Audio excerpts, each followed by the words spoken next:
Welcome to Beyond the Paycheck. I'm Paula Christine. Stop living paycheck to paycheck and start living the life you dream about by taking control of your money. I can provide you with the knowledge and the tools. It is up to you to make the commitment to put them into practice. So today we are bringing back Shannon DeWall, who was the estate planning attorney that we talked to, probably about 2 months ago on the basics of estate planning.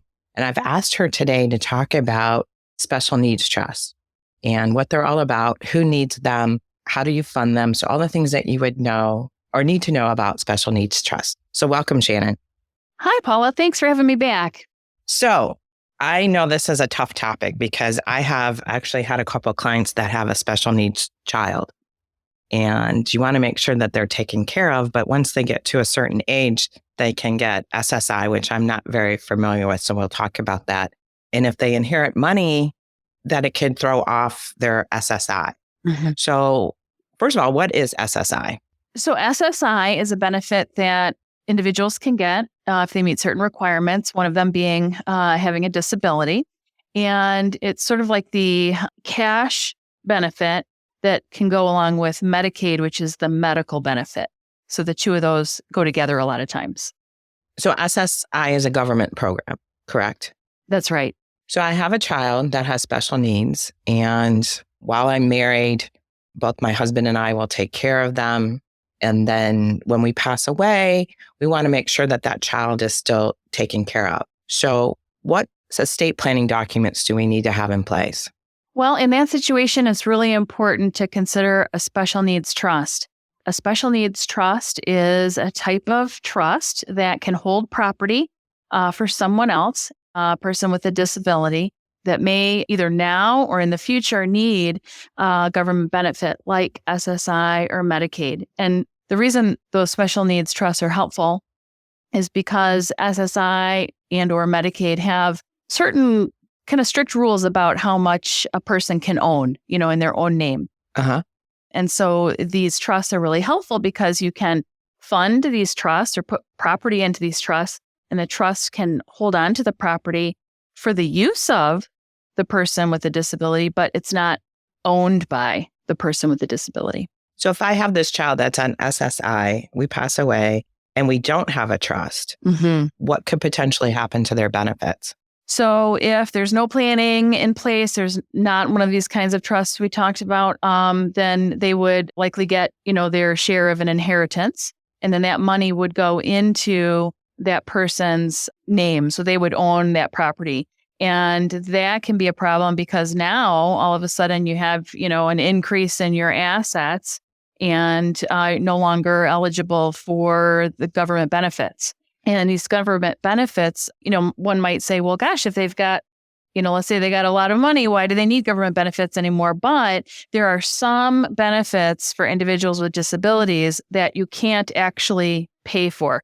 You have to be on Medicaid, and Medicaid will provide that program. So some day programs and things like that are really helpful. And all of a sudden with an inheritance, you're not eligible anymore. So that gets taken away. And I should probably mention here, too, that there are two kinds of special needs trusts. One is what we were talking about before called a third-party special needs trust. And that's where someone else, like parents, put their money into a trust for their child. And then there's a first-party special needs trust where, like we're talking about now, where a person inherits money in their own name and they want to keep their benefits. They can then create their own trust and put it into a first-party trust. But there's some pros and cons to that. Yeah, a little bit more than we should probably go into today, huh? Sure. Yep. Maybe you'll invite me back again and we can talk about it. Of course, you're always welcome back. Thanks. Okay, so I set up the trust. My spouse and I have passed away. How does it work now? How does it get the benefits to the child? Well, that's something we would design, in the estate plan for the parents. And we would go through all of their different kinds of properties, that could be real estate or cash or stocks or life insurance, and try to decide which of those should be put into the special needs trust. And typically we do that when someone passes away, when the parents pass away, like with a beneficiary designation. So what would this money be used to cover for the child? I mean, can they use it to buy them a home or? Yeah, so that's a great question. There are certain things you'd want to use the money for and certain things you wouldn't want to use the money for. So for example, the trustee, who's the manager of the money in the trust, would not want to give the money directly to, the beneficiary, the person with a disability. If that person needs something, the trustee is going to want to pay for that directly. In other words, not give the money to the person with a disability for them to go buy it, because then now they have that asset. So it's really important for the trustee to understand, what can I pay for?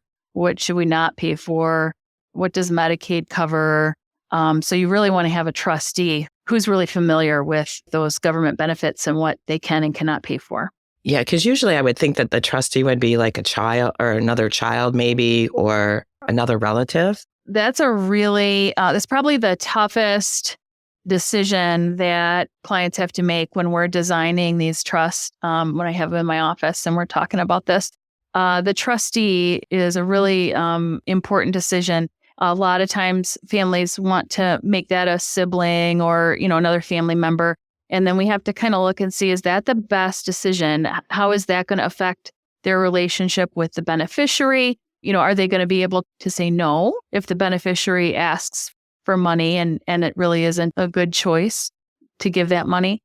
And does that person, are they really good at record keeping? Are they really familiar with, all the benefits and budgeting and things like that? So if a family member fulfills all of those requirements, that's great. We also have an option to look at different agencies, maybe an attorney, a CPA.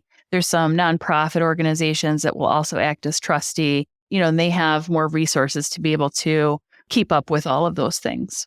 And I would imagine they have the knowledge that, if I was made somebody's trustee for their special needs, I would have a clue what to do. Right. And we get those calls too, where we can help educate folks. Like maybe we didn't draft the trust, but we now have someone calling in who's the trustee and they have no idea how to do it. So we can help educate them. So let's recap for just a second so I can wrap my head around this conversation. We have a child that has special needs. They're going to have additional expenses other than what their SSI covers.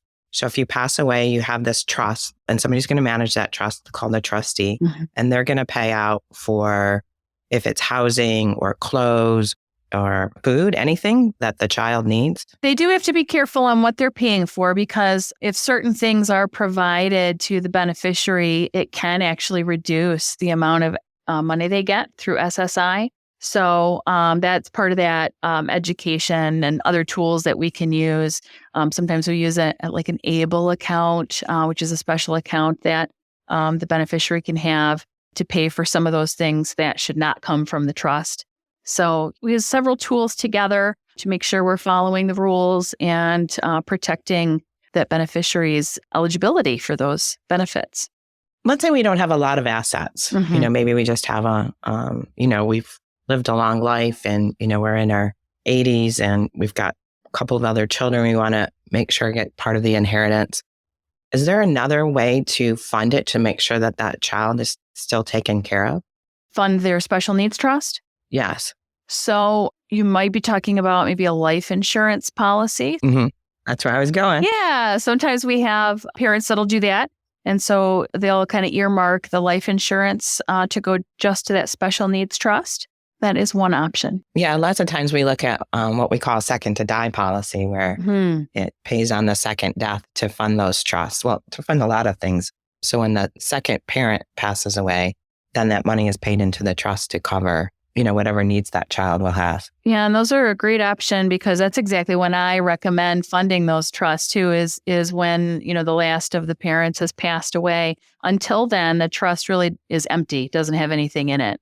Oh, okay. So it happens all at the second death. I didn't realize that. Yeah. This is really a complicated subject. It is. There's a lot more going on than I knew about. And I know often, I've heard it before from parents that have children with special needs. I'll ask them, what are your thoughts that will happen to Susie, at your death? And a lot of them say to me, oh, our daughter Brittany will move them in and take them on. And I often say to them, isn't that a lot for Brittany and Brittany's, husband or Brittany's, children, a lot for them to take on? Right. And what if something happens to Brittany?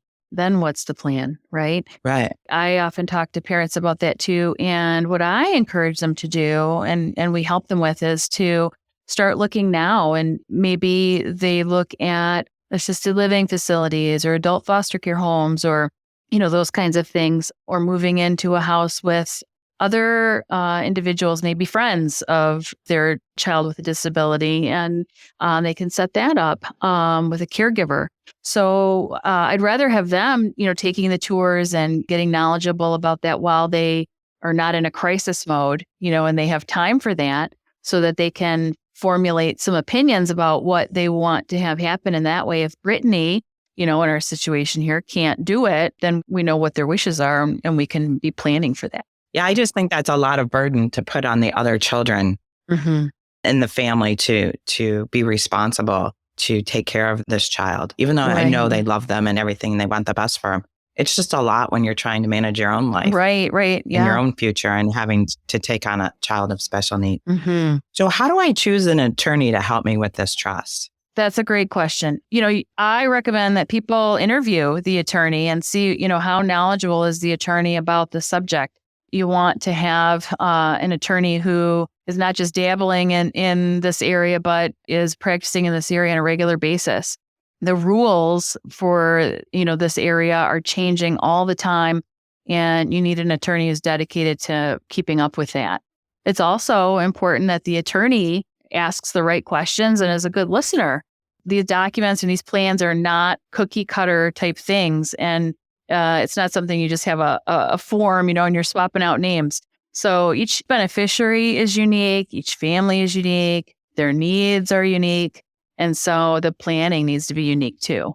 I would think of anything, this just really has to be done correctly. I mean, you would hate for your child to lose their Medicaid benefits because somebody didn't write the trust in the correct way. Right. And you won't know if that happens or not until the parents have passed away.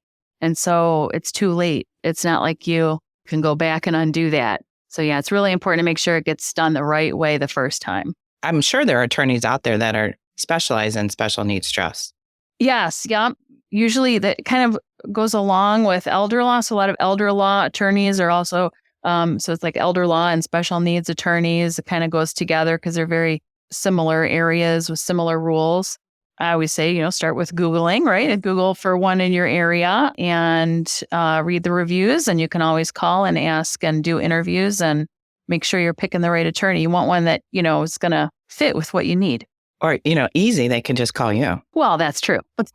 Absolutely. We are here to help. We just made that so easy for everybody. That's right. So if they want to call you, how do they get a hold of you? They can call my office at 734-772-1220. And they can just email me too at Shannon@DeWall-law.com. Okay, Shannon's contact information will be in the show notes. And if you'd like to reach out to me, you can contact me at paula@paulachristine.com. Shannon, great information as always. I think we could even dive deeper into this conversation because there's just so much. I think we just hit the tip of it. Yeah, there is so much information. But thanks again for having me on. Oh, you're welcome. Thanks for joining us, and we'll talk to you next week.